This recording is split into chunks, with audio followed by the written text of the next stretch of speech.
Alright, hello everybody, welcome and welcome back to another video after a very long fucking time. So, yeah, why so late or why am I being inconsistent again? Because I really have no idea on what I should make videos on. So, I finally decided something that is really popular these days. That is day one of doing this, day one of doing that, or day one of improving myself. What the fuck?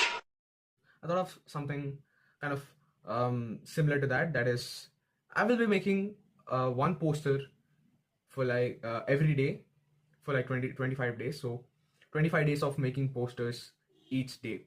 So I'm not really sure about how consistent I'm gonna be with this, but I'm gonna try like hard. So stay with me on that.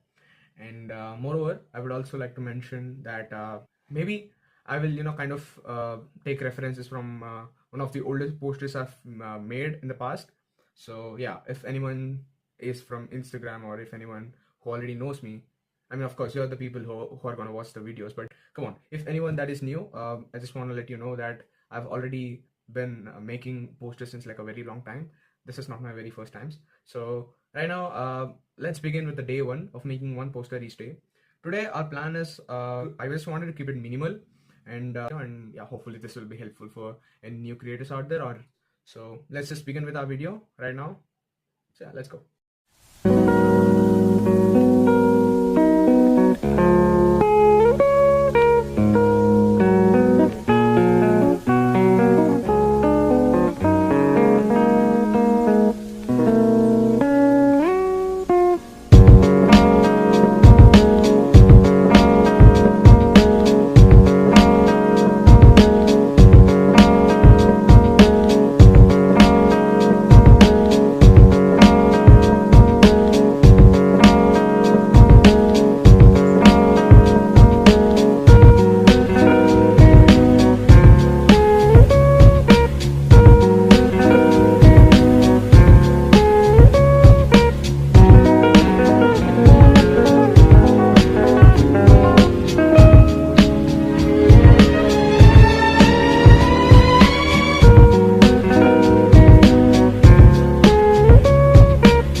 Bye.